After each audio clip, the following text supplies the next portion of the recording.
Assalamualaikum warahmatullahi wabarakatuh. Perkenalkan, saya Trinur Oktavia dari mahasiswa keperawatan Universitas Andalas. Kali ini saya akan melakukan pemeriksaan Ballard score, di mana pemeriksaan ini akan dilakukan pada bayi baru lahir. Jadi pemeriksaan Ballard score ini terdiri dari dua, yaitu neuromuscular maturity dan physical maturity, seperti teman-teman bisa lihat dari tabel berikut. Sekarang kita akan melakukan pemeriksaan neuromuscular maturity, di mana terdiri dari pemeriksaan postur. Nah, semakin fleksi ekstremitas pada bayi baru lahir, maka semakin matur. Seperti ini. Semakin ekstensi, maka bayi tersebut semakin prematur. Yang kedua adalah pemeriksaan square window atau pergerakan tangan, di mana kita akan menekukan tangan anak. Semakin kecil derajat antara lengan dan telapak tangan, maka bayi semakin matur.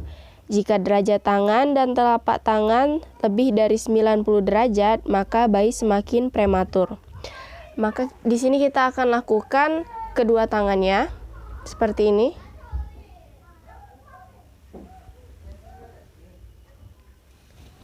Yang ketiga adalah pemeriksaan arms recall. Nah, di sini kita akan memegang pergelangan tangan bayi, lalu kita fleksikan.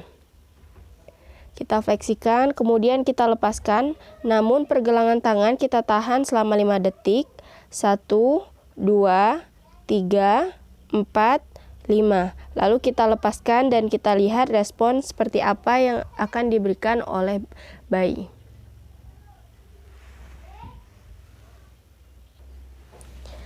Semakin matur bayi, maka dia akan memberikan respon fleksi tangannya kurang dari 90 derajat. Dan semakin prematur, maka tangan bayi akan semakin ekstensi. Selanjutnya adalah pemeriksaan popliteal angle, di mana kita akan mengangkat kaki bayi berbentuk huruf L, seperti ini. Untuk pergelangan kaki, kita tarik ke arah bagian perut.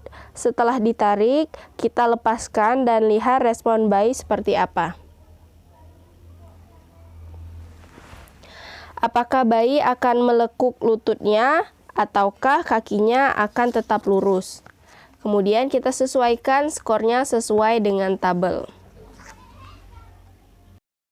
Selanjutnya adalah pemeriksaan scarf sign, di mana kita akan membuat garis tengah pada badan bayi. Kita buat garis hayalan, lalu kita lekukan tangan bayi ke arah dada yang garis kita buat hayalan tadi. Lihat sikut bayi, apakah sikut bayi melebihi garis tengah tubuh. Jika semakin melebihi garis tengah tubuh, maka bayi semakin prematur. Jika ia berada semakin jauh dari garis tengah, maka dia semakin matur. Selanjutnya yaitu pemeriksaan heel to ear. Nah, di sini kita akan mengangkat kaki bayi ke arah telinga sesuai dengan kemampuan bayi. Semakin dekat kaki bayi ke telinga, maka ia semakin prematur. Semakin jauh kaki bayi ke telinga, maka semakin matur. Baik, pemeriksaan neuromuscular maturity sudah selesai. Sekarang kita masuk ke pemeriksaan kedua, yaitu physical maturity. Di mana yang pertama kita akan memeriksa skin. Semakin prematur kulit bayi akan terlihat tipis dan transparan. Jika bayi semakin matur, kulitnya akan tebal dan tidak transparan. Selanjutnya yaitu pemeriksaan lanugo atau bulu tipis. Di area punggung biasanya ada lanugo, seperti ini, di bagian sini. Semakin prematur, maka lanugo tidak ada atau bahkan sama sekali tidak ada. Semakin matur bayi, maka lanugo akan ada di punggung bayi. Selanjutnya, kita akan melakukan pemeriksaan plantar surface atau garis kaki. Kita lihat di bawah telapak kaki, semakin prematur bayi, maka garis kaki akan semakin sedikit. Semakin matur bayi, maka garis akan semakin banyak. Yang keempat adalah pemeriksaan breast atau kelenjar susu. Semakin prematur, maka kelenjar susu semakin datar, yang terlihat hanya putihnya saja. Semakin matur bayi, maka kelenjar susu semakin menonjol dan areolanya terlihat penuh.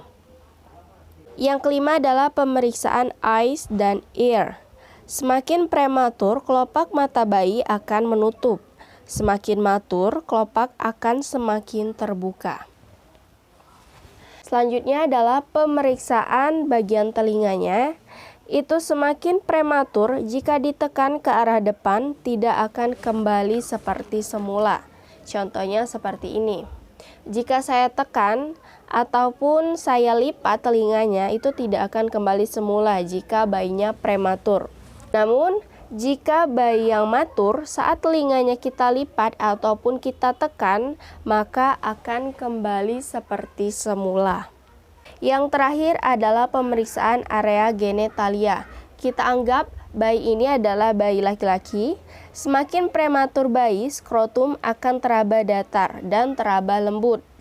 Semakin matur bayi, skrotum akan turun dan teraba, serta rugalnya akan semakin dalam. Setelah kita melakukan pemeriksaan physical maturity dan pemeriksaan neuromuscular maturity, setelah kita melakukan penilaian, maka pakaian bayi kita tutup untuk menjaga kehangatannya, dan skor dari hasil penilaian yang kita lakukan tadi kita jumlahkan di rating maturity. Kemudian kita lihat skor yang kita dapatkan itu masuk ke dalam kategori apa.